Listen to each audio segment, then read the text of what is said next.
Eu vou conversar agora com a querida amiga nossa, escritora, sexóloga, psicanalista, grande figura, Regina Navarro Lins. Boa tarde, Regina, como vai Ô, você? tudo bem, meia mais ou menos trancada em casa, depois de ficar um ano e tanto sem botar o pé nem na portaria do prédio, mas estou bem, trabalhando muito.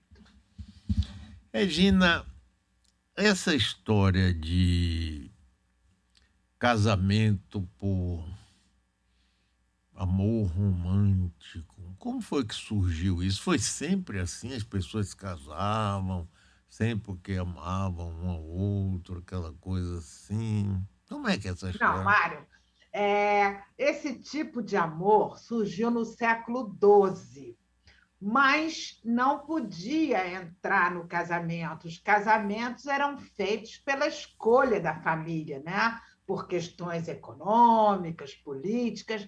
Então, as pessoas casavam sem amor algum. Isso foi vindo pela história e, mais ou menos no século XIX, começou a ser uma possibilidade no casamento depois da Revolução Industrial, né? Que as famílias saíram do campo, pai, mãe e filhos, foram para os grandes centros urbanos, e se inaugurou esse tipo de coisa, né? De amar o outro, o marido, a mulher, começar a amar, porque eles ficaram longe dos seus afetos, aquela grande família que vivia no campo. Mas o amor romântico entrou para valer a partir de 1940, quando Hum. todo mundo passou a querer casar por amor e as pessoas escolhiam seus cônjuges.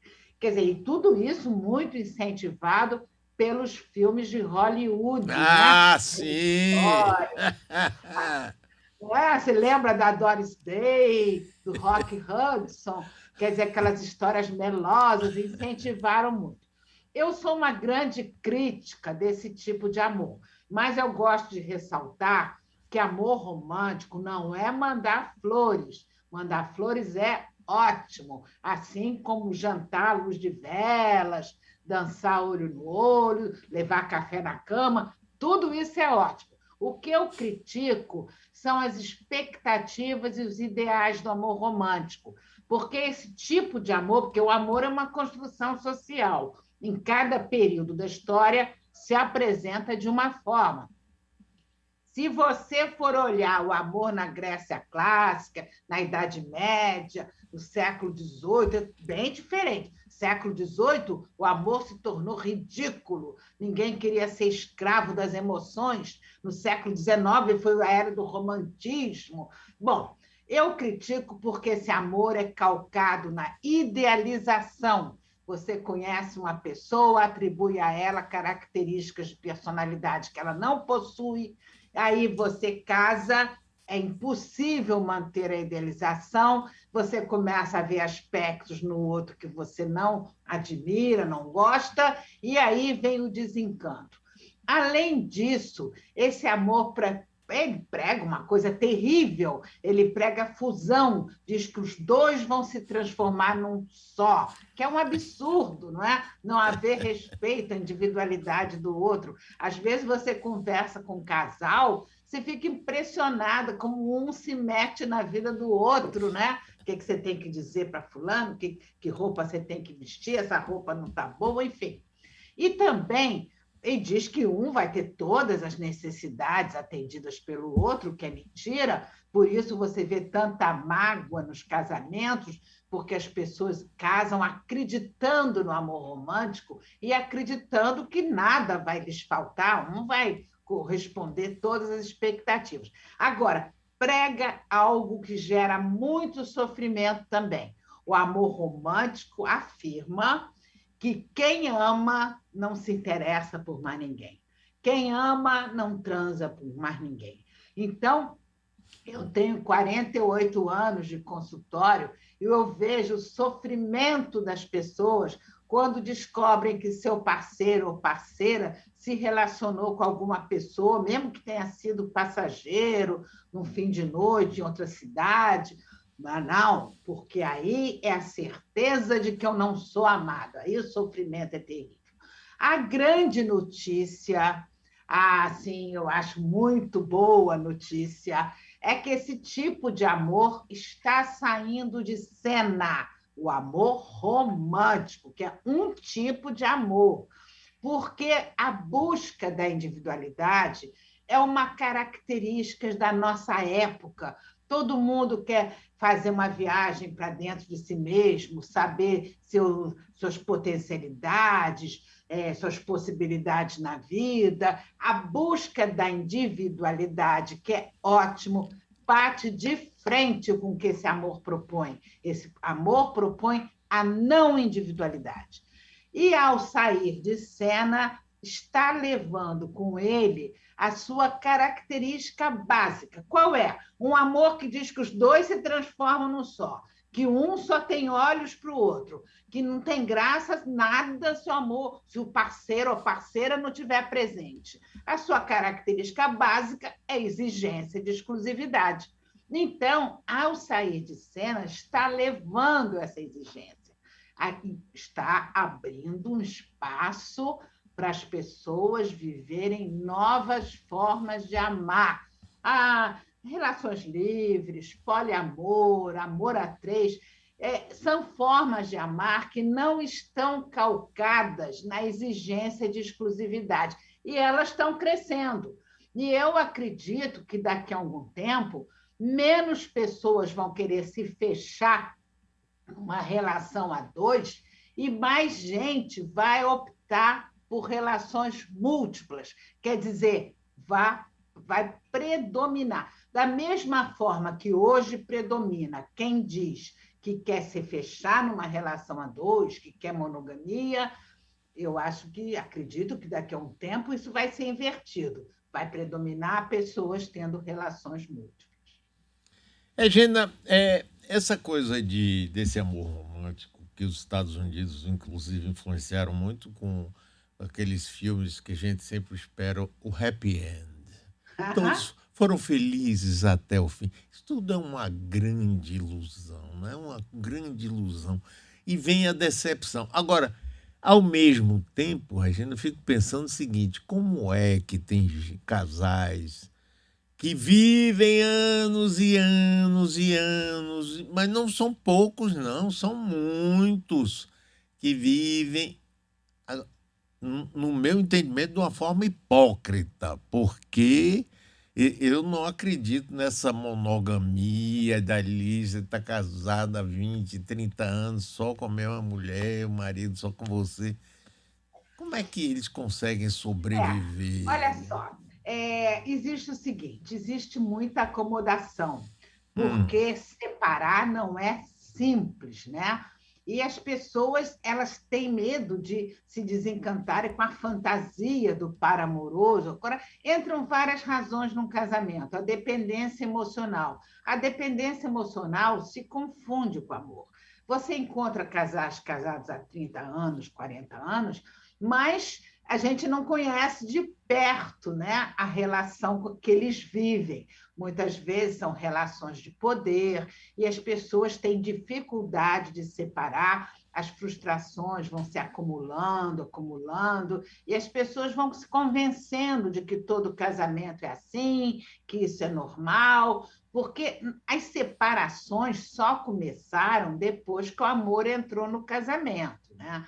Isso é uma coisa que a gente tem muito claro. Antes ninguém se separava, quando a mulher ia casar, a mãe dizia: você vai aprender a amar seu marido e tudo mais, né? Agora, o que está acontecendo, Mário, é uma coisa chamada divórcio grisalho. Quer dizer, com o aumento da longevidade, as mulheres tendo entrado no mercado de trabalho, esses remédios para disfunção erétil e para reposição hormonal, o que a gente observa, uma coisa muito nova, que antigamente não acontecia. São homens e mulheres com mais idade, porque separações se davam até 40 anos, né? Assim, depois já estava se sentindo mais velho para isso, se acomodava para ter alguém na velhice. Muita gente diz isso, né? Quem fala assim, tem que ter alguém na velhice, esquece que um morre antes do outro, que você vai ficar sozinho do mesmo jeito, se for você que sobrou. Então, esse tipo de casamento, esse casamento grisalho, essas pessoas, elas procuram viver outras coisas. Pessoas de 60 até 70 anos começam a pensar numa separação porque sabem que podem viver até os 100.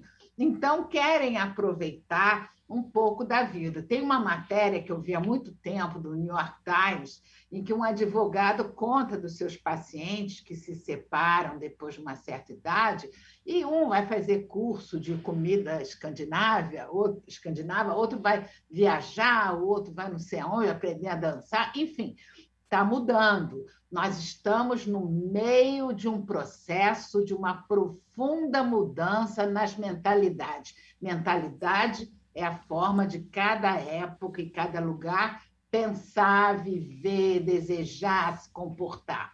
Então, nós estamos assistindo essa mudança, estamos numa transição entre os antigos e os novos valores. Você pode até encontrar casamentos de 30 anos que são satisfatórios do ponto de vista amoroso, sexual, da convivência, mas são muito raros. E nós não podemos discutir ideias baseado em exceção, né? Então, a maioria dos casamentos é muito ruim, principalmente não, eu acho que por causa desse modelo de casamento que é imposto na nossa cultura. É um modelo que todo mundo tenta se enquadrar. Como é que é o modelo de casamento que a gente aprende desde que nasce? É um modelo calcado na possessividade, no controle, no ciúme e no desrespeito total à individualidade do outro. Então, os casamentos longos, ou as pessoas se acomodam, né, e não têm forças para sair dele, ou então, quando as frustrações chegam num nível muito alto, as pessoas se separam. Eu estou conversando com a grande, querida psicanalista, sexóloga, escritora Regina Navarro Lins. Agora, Regina, me explica uma coisa. Estamos num processo de mudança, é claro, mas, ao mesmo tempo, a gente está vendo o aumento exponencial do feminicídio. Tem casos mais violentos que o sujeito vai lá, mata a mulher e os filhos, depois se suicida. Ou então mata a mulher. Quer dizer, e aí, como é que cultura é essa que ainda faz com que o cidadão se sinta no direito? Essa coisa é velha, eu era menino. Você não vai ser minha, não vai ser de mais ninguém. Tem gente, até hoje, eu ouço pessoas falando, Regina, o seguinte: eu não suporto mais minha mulher. E tenho até outra que me interessa, mas eu não consigo me separar porque eu não consigo imaginar ela transando com outro homem. É uma loucura. Mas isso, da mulher, a história da mulher, Mário, é uma história de opressão. Um dos meus livros, o Livro do Amor, eu escrevi desde a pré-história, passando por todos os períodos, para ver como é que era o amor. A história da opressão é absolutamente estarrecedora. As mulheres eram escravizadas, espancadas, estupradas. Você sabe que no final da Idade Média do século V ao XV, né? No final da Idade Média, era na Europa, Paris, Londres, era aceito. Naturalmente, os rapazes se uniam em bando e saíam estuprando as mulheres. Isso era considerado absolutamente normal, né? E as mulheres eram assassinadas também. Essa mentalidade patriarcal que se estabeleceu há 5.000 anos, ela dividiu a humanidade em duas partes, considerou a mulher inferior e criou um ideal masculino de força, sucesso, poder, nunca broxar, nunca falhar, ganhar dinheiro e tal. E o homem aprendeu a nunca falar das suas emoções, de competir contra os homens. Então, a situação do espancamento de mulheres, que é um absurdo também, né, de toda essa violência, a violência e o feminicídio, ele aparece mais quando a mulher quer ir embora, quer terminar a relação e o Sim. homem não admite. Porque, diante dessa mentalidade patriarcal, isso seria que ele não foi suficiente, não foi macho o suficiente para prender a mulher, toda essa fantasia. Né? Agora, como a gente pode acabar com isso?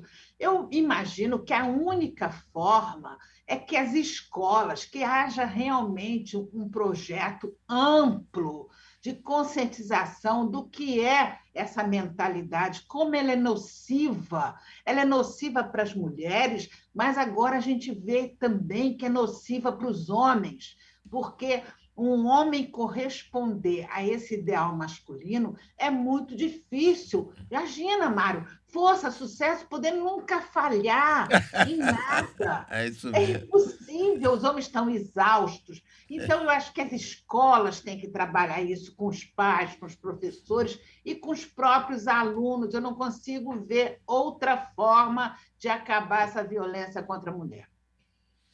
Regina, os tais romances clássicos, como Romeu e Julieta, Tristão e Isolda, não é assim como as pessoas no imaginário pensam, aquele amor tão fantástico.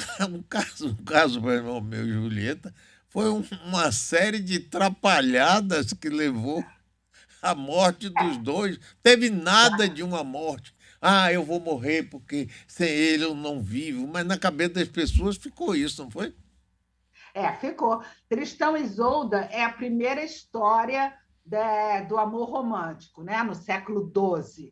Aí teve Abelardo e Heloísa, e depois, uns séculos depois, Romeu e Julieta.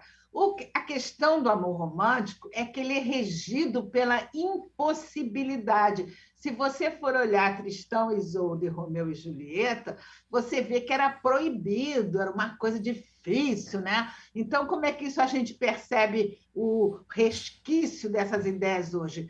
Quanto mais difícil o outro, mais apaixonada a pessoa fica, né? Eu já atendi gente que diz assim, uma mulher, por exemplo, chegou para mim e falou assim: olha, eu tenho um rapaz que quer me namorar, me ama e tal, mas eu não consigo amá-lo, eu só amo aquele outro que me deixa esperando na chuva e não aparece, que, que some. Então, a gente tem que pensar o seguinte, sabe, Mário? Essa ideia de amor romântico, ela tem que ser deletada. As pessoas têm que se relacionar por amor, pelas afinidades, que tem conhecer o outro com seus aspectos que você gosta e também que você não gosta, porque a gente nunca gosta de todos os aspectos de uma pessoa, né? Claro. É impossível isso, né? Mas no amor romântico, não. Você transforma, você inventa uma pessoa que não existe, né? E a violência é muito importante também as mulheres entenderem quando elas têm que sair fora, elas perceberem o que elas sentem, por que elas entraram, porque nenhuma relação, Mário, o homem sai matando a mulher na primeira semana, não.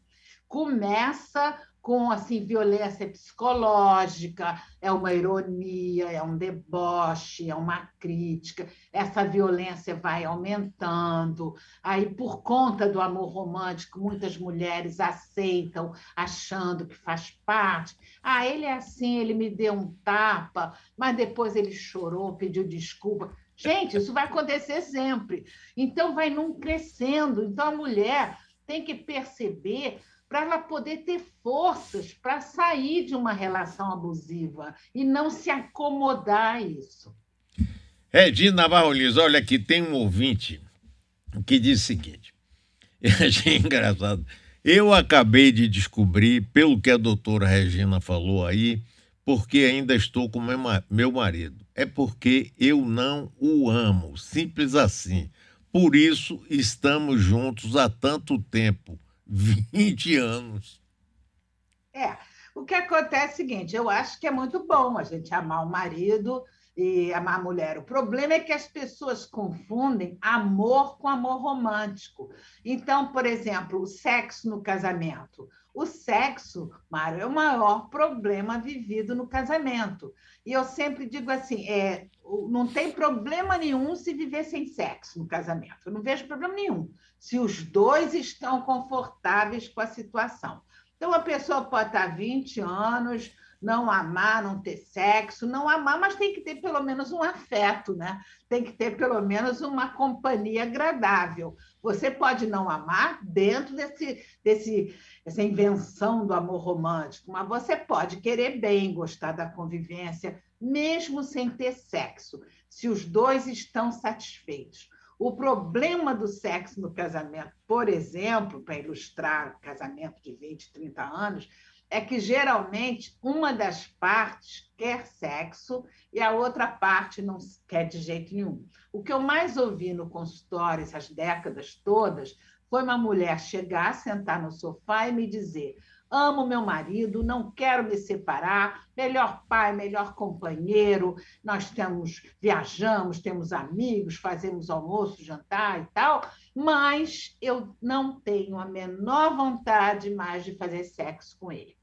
No início eu tinha muita, mas agora não tenho mais. Eu adoro ficar abraçadinha com ele fazendo cafuné no meu cabelo, na minha cabeça. O que acontece é que o homem, por exemplo, quando é rejeitado no sexo, ou quando a mulher, porque existe maior número de mulheres que perdem o desejo no casamento, mas existem homens também que não querem, não têm vontade de transar com a mulher, com a própria mulher. Isso é um problema porque ficam com a autoestima muito abalada. Então, imagina um homem que a mulher nunca quer transar com ele, dá desculpas, dor de cabeça, preocupação com a família, com o trabalho, essas são as desculpas mais comuns, né? Ele fica mal, e a mulher também. Então, esse modelo de casamento que eu citei há pouco, né? Um casamento calcado no ciúme, controle, possessividade, desrespeito à individualidade, é responsável por essa falta de tesão também. Porque se você, por exemplo, é muito comum no casamento se desenvolver uma dependência emocional. Se eu sei que meu marido depende de mim emocionalmente, quer dizer, não tem vida própria, ele está totalmente voltado com medo de me perder, se depende de mim, e a mulher também pode depender muito do homem emocionalmente. Cadê a conquista, Mário? Cadê a sedução? Então, isso é o mínimo de insegurança, é necessário para as pessoas terem tesão no casamento, né? Mas a insegurança, a dependência faz você querer ficar fechado na relação. Por isso que eu acho que essa coisa dos dois se transformarem num só é tão prejudicial. Regina, você acredita que um ser humano casado, um casal, a pessoa pode chegar e dizer: não, eu não quero mais sexo, mesmo não é que estando já idosa, né? Mas se conformar com isso, você acha que é possível isso? É bom para a cabeça da pessoa? Porque a libido não é somente o sexo. A libido é uma das formas de você se manter vivo contra a chamada pulsão da morte, não é? Quer dizer, não ficar deprimido e tudo. A libido é desejo. Desejo pode ser sexo, mas se não tem esse, você pode ficar sem desejo para nada e acabar se entregando. Você acha que é possível viver sem sexo?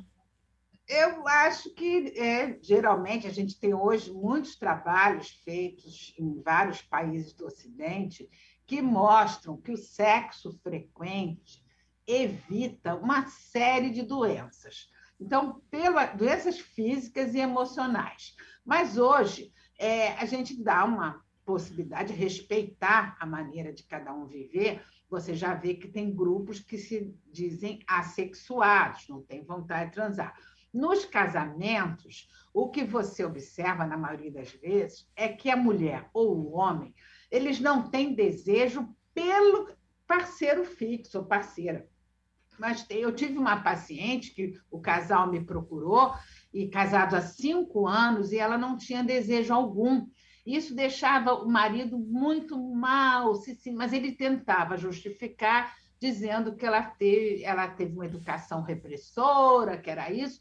Aí, um dia que eu a atendi sozinha, ela me contou que não tinha mais vontade de transar com o marido, embora gostasse muito dele, mas que ela foi Hum. fazer uma viagem a São Paulo, a trabalho, e só de encostar o braço no homem que estava na poltrona ao lado, ela ficou muito excitada e com muita vontade de transar. Então, os médicos, ginecologistas, os terapeutas sexuais, eles têm que, não têm que já caracterizar como uma disfunção sexual a mulher que chega lá e diz que não tem vontade de transar. Tem que averiguar se essa vontade, a maioria das vezes, não tem vontade pelo marido. Olha, aqui tem um ouvinte que ele faz algumas considerações. Luan Oliveira Barbosa, não sei se é homem ou mulher, mas deve ser, acho que é homem. Casamento é submissão recíproca, voluntária, consciente, respeito à individualidade do outro e construção juntos de um projeto de vida. A depravação moral e o egoísmo são a raiz de toda confusão social. Pessoas ansiosas e deprimidas cada vez mais são frequentes. As crianças sofrem, ficam confusas. E aí? Olha, existe muita gente que não tem conhecimento da história.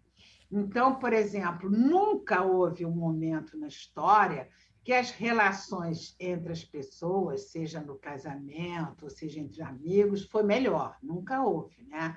As mulheres eram totalmente desqualificadas, não tinham vida própria, não podiam ter e tudo mais.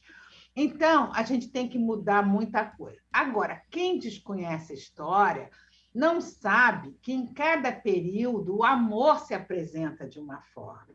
O amor é uma construção da sociedade que você vive. Claro. Então, nós estamos vivendo sob o mito do amor romântico, quando a pessoa fala depravação, não sei o quê, ela está falando da exclusividade, geralmente, né? Que um só pode transar com o outro. Esse é apenas um tipo de amor que nos foi imposto desde que nós nascemos pelas novelas, música, filme, publicidade. As pessoas, isso entra por todos os poros. O condicionamento cultural é tão poderoso que você chega à idade adulta, você não sabe o que você deseja, o que você aprendeu a desejar.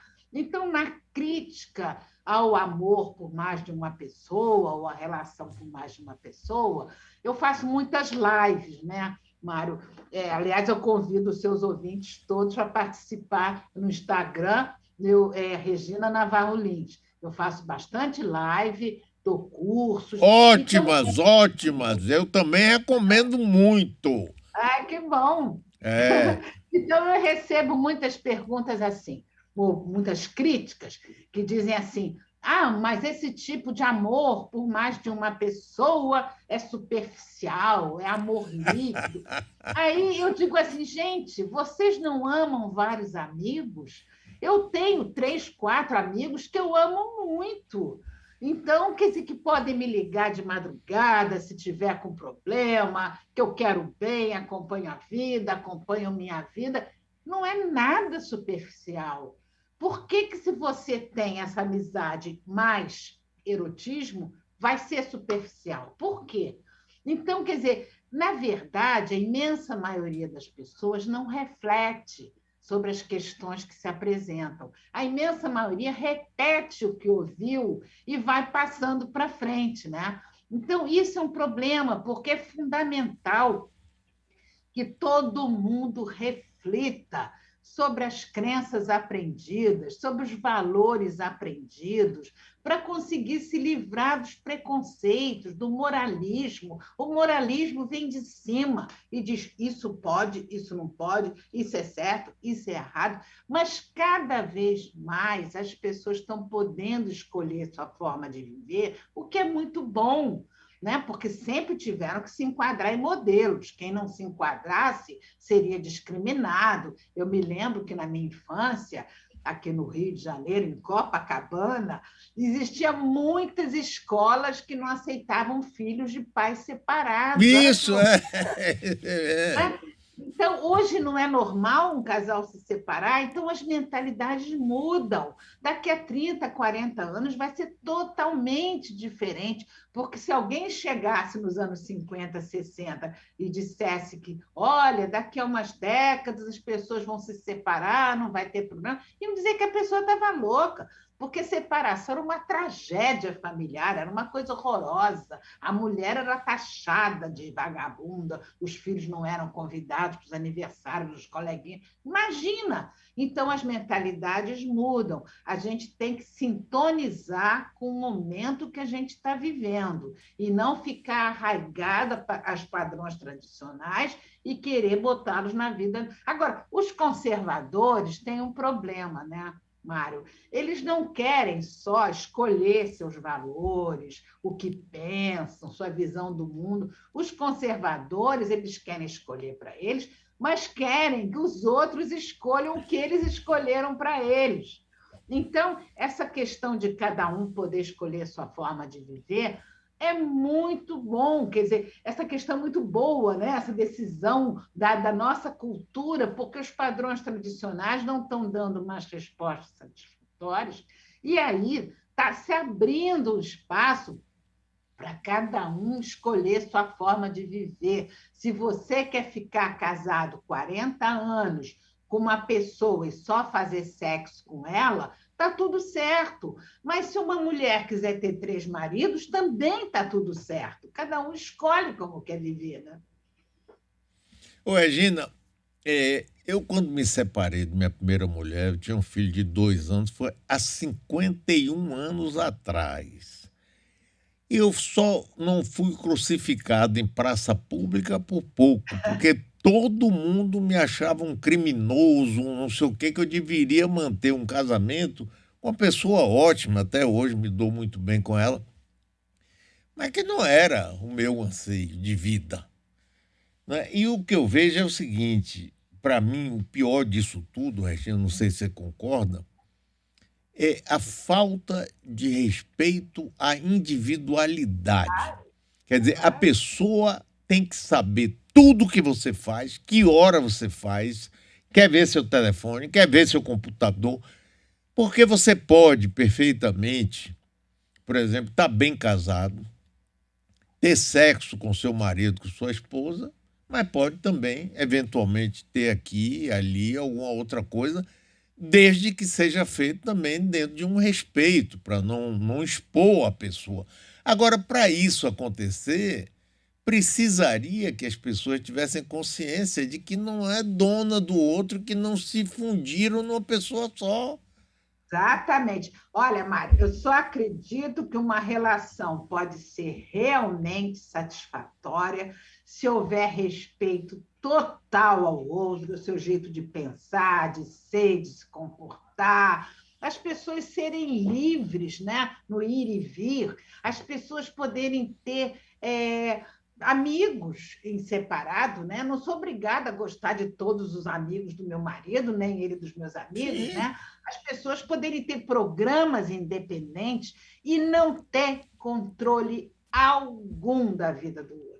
Porque existe uma ilusão, né? Tem gente que acha que controlando diminui a questão do outro ir embora, de perder. Tem muita gente que fala assim, mas relações abertas, uma das partes pode se apaixonar por outra pessoa e ir embora. Olha, Mário, eu conheço, você deve conhecer, muita gente que tinha relação dita fidelidade, Fechada. exclusividade, né, monogâmica, que uma das partes se apaixonou e foi embora. Quer dizer, então, isso não é argumento, porque todas as pessoas que eu conheço que tinham relações ditas como monogâmicas, aconteceu isso, não foi ninguém que tinha relação aberta, múltipla e tal.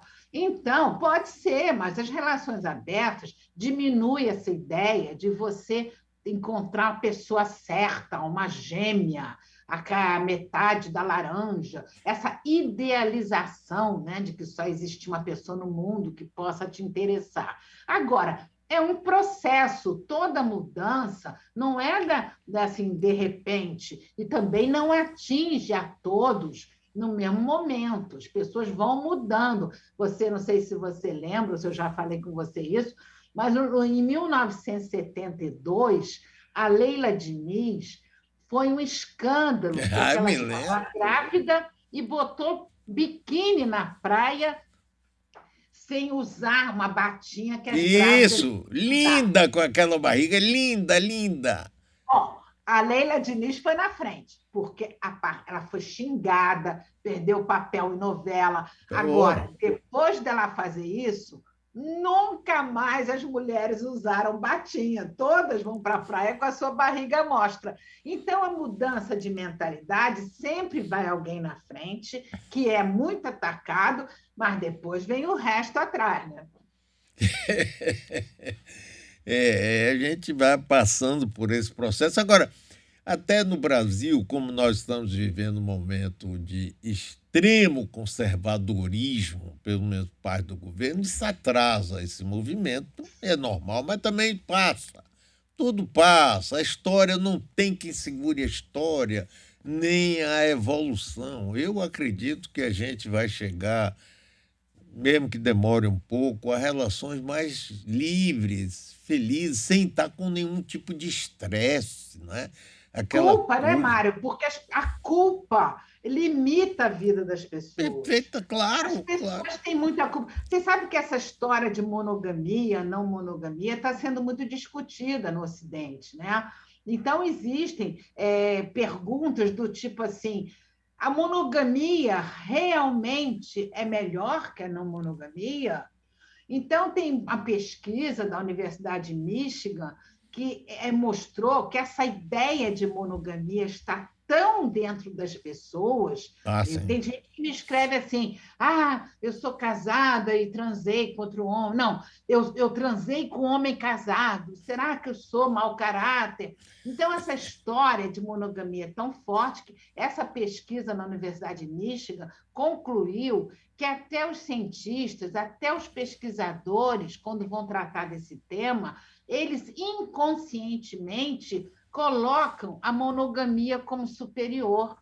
Então, você não pode, tanto que a palavra traição, eu já abandonei essa palavra, acho que desde que eu era adolescente, há muito tempo, porque você não pode discutir monogamia, não monogamia, de uma forma isenta, se você usa a palavra traição, que é uma palavra pejorativa, negativa, trair uma pessoa, uma coisa horrível, né?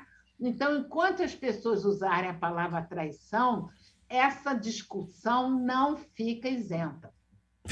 É isso mesmo. Ah, Regina, Regina, nós precisamos conversar mais. Você é uma luz aqui pra gente. Adoro você, seus conhecimentos, a forma com que você escreve, o seu Instagram, as suas lives, tudo fantástica, viu? Um beijo para Ô, Mário, você, minha fico querida. muito contente em saber que você vê minhas lives e Tá, que você beijo, beijo. gosta. Beijo e recomendo, viu? Porque você é uma figura maravilhosa, Regina. Um beijão para você e muito obrigado, viu? Beijo, obrigada a você e a seus ouvintes. Um beijo grande para todos.